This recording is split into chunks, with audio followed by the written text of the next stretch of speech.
Go get him, Tiger.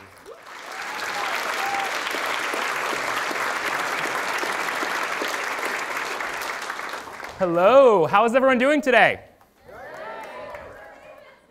How is everyone doing today? Isn't that magical, where I can ask the question twice and you get louder, right? I'm just kidding, I hate it. I mean, we've all had that before. Funnily enough, though, the only question I hate getting more than the dreaded, "So, Damon, what are you going to do with your philosophy degree?" is the "how are you" question. I mean, think about it. How many times a day are we asked this question? 1, 2, 3, dozens of times, right? And even more interestingly, is that this question is being asked by everyone, and importantly, everything, right? So friends, family, strangers, and even Facebook has started asking me the question before I post statuses. So here I am, trying to post my, which one was this? 8th status of the day, and I am thrown into a seemingly existential crisis. I mean, seriously, sounds silly, but the question, "how are you?" has real impact on how we think of ourselves. Think about, when is the last time we've actually taken this question seriously? If you don't go to a psychology professional or a therapist, it's probably been quite a while. So that's why I'm here today. I want to talk to you all about how asking and answering the question, "how are you?" can impact not only our thinking of ourselves, but it also offers somebody else and ourselves the ability to distort the reality of our mental health and well-being. So I've broken this problem up into 3 components. And the first thing I want to talk to you all today about is what I call the problem of the asker. So askers of the question, "how are you?" tend to be pretty ingenuine, right? I mean, you can think about how many times I get asked this question a day. If I had a dime for every time I was asked the question, well, I probably wouldn't need to be justifying my philosophy degree to anybody, right? And so it has real impact. And can you imagine, like, every time getting asked the question, "how are you?" to have to disclose your entire box of feelings for the day, right? I mean, try making friends that way. It's not going to work. I can assure you that. And so this has real impact on how we're thinking of ourselves, right? But also how we're interacting with others. So what we're doing is we're creating a mutual understanding between that person and person that the answer should be no more than 1 or 2 words, which creates a genuine conversation. So who's ever been asked, "how are you?" by someone you've never met before, right? Probably almost everyone. I mean, seriously, imagine telling them an hour of a story, "how am I doing?" Like, that's a huge question, right? So what this does, what the understanding that the answer should be no more than 1 or 2 words, forces the answer into a position of lying. So think about how I started the talk, right? "How are you?" No, "how are you?" right? I mean, I got you excited to lie. Like, what is that, right? So there's real impact here. And think about this, too. Like, lying to ourselves has real implications. So think about the example of, like, someone losing weight, right? So what happens? That person normally has a very hard time telling they've lost weight. This is because the brain takes into account the small changes that we see on a daily basis and forms a new self-image. Similarly, in the situation of lying to ourselves, our brain takes into account our lies and thinks differently of how we feel, right? So we're thinking how we're feeling. But what is not happening is that we're changing the way in which we feel. So what this does is it creates this severe form of cognitive dissonance between how we think that we feel and what we're actually feeling, right? But the problem doesn't stop with just the asker. So answers of the question, how are you, also tend to be pretty ingenuine. Think of how we normally respond to the question, how are you, right? I'm fine, and you? What does that offer us? Zero insight, but a convincing 100% deflection rate, right? But what does this do? Well, it's creating this weird sort of misunderstanding between that person and the person. So what the question is meaning, right? I mean, imagine if I were to respond, how are you? And I say, well, you know, I'm doing pretty well, actually. I had a really great day, an amazing lunch. But let me tell you what Rebecca said. What would you do? You would probably be several hundred feet in front of me because, let's face it, you probably didn't care to hear my answer. And if you happen to stay around, you would probably have a, can this hurry up, face, right? So what's happening then is that answer, again, is forced into a position of lying, forced into a position of repeating the practice of not understanding themselves. But the problem doesn't stop here with the answer. So let's think of another way in which we answer the question, how are you? Fine. So here's a challenge for you. Next time someone gives you the answer, fine, follow up with them. Ask them, okay.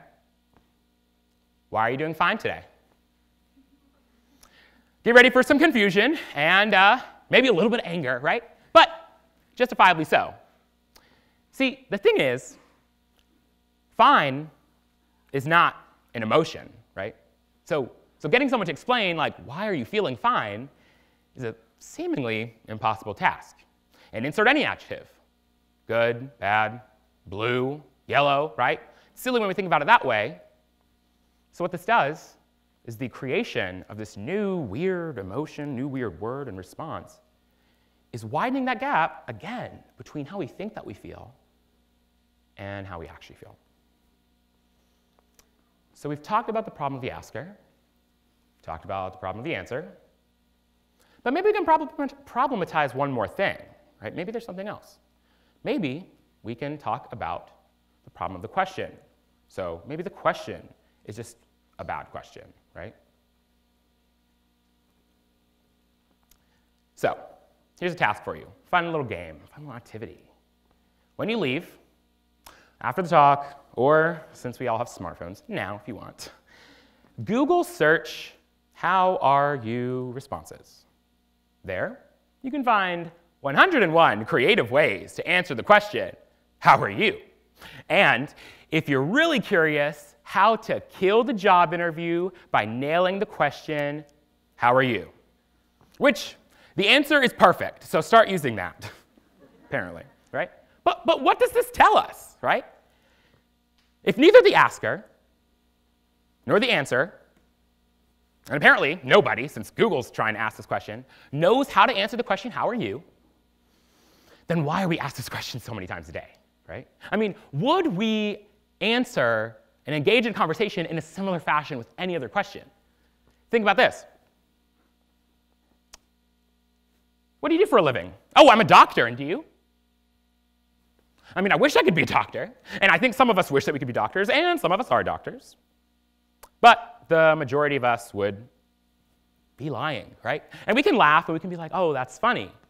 So if we can do that with something as extraneous and as small and as a profession, why are we so readily available to lie about something as integral as mental health and well-being? We should probably do something about this. Now, what I want to argue to you is not that fixing the problem of this huge dissonance is going to be easy by any means, right? But I do want to argue to you that starting to make small steps towards changing the problem and fixing the problem isn't necessarily going to take a psychology professional or a therapist, right? We can start doing it now. So let's start by fixing the problem of the asker. For some reason, I don't know why, we just apparently like the word fine or good or whatever, right? So if that's what we want to hear, let's start conversations off by saying, hi, tell me you're fine. Oh, okay, I'm fine, now you tell me, right? That's very weird, right? Very strange.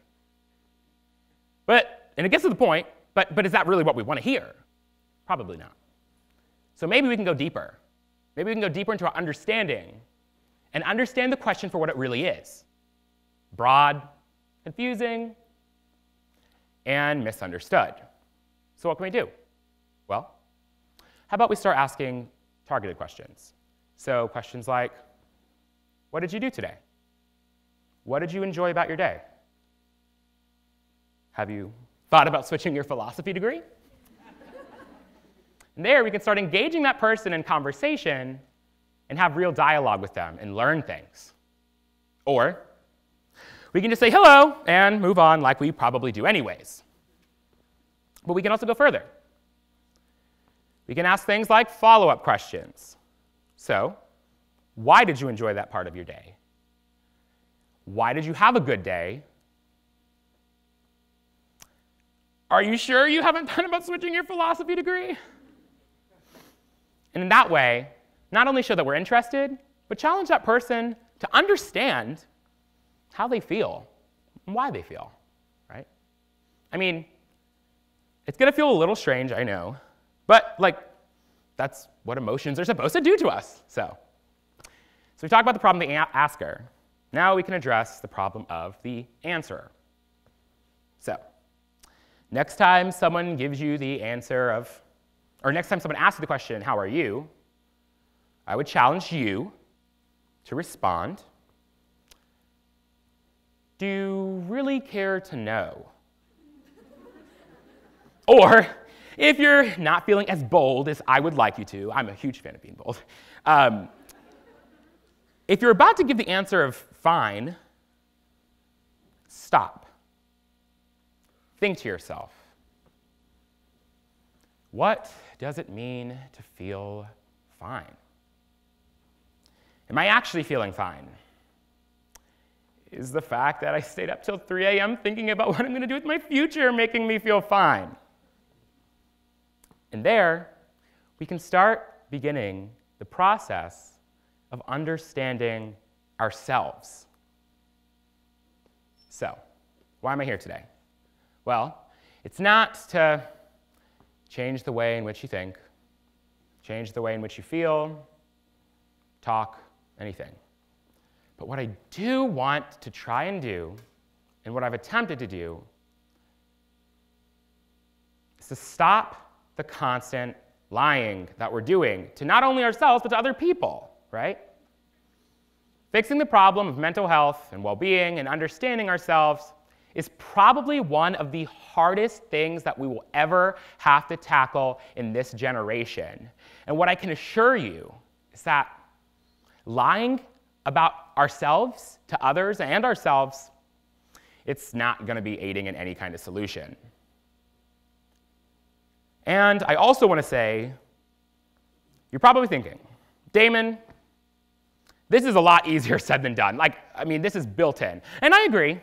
If I see any of you during lunch or throughout the rest of TED, I'll probably ask you how you're doing. But what I will do is come back and say, no, just kidding, right? Or if you ask me, I might say tired, but then I'll come back and say, no, I'm not tired, but let me tell you about my day, right? Sound crazy. But that's what we do when we're trying to change things. But in that way, we can start dismantling this problem and creating real change towards fixing these huge, huge problems such as mental health, well-being, and understanding ourselves. So I want to leave you with a little deal. If I have to stand up here and in life and be proud about my philosophy degree and not lie about it, then you all are certainly not allowed to lie to me or anyone else about being fine. Thank you.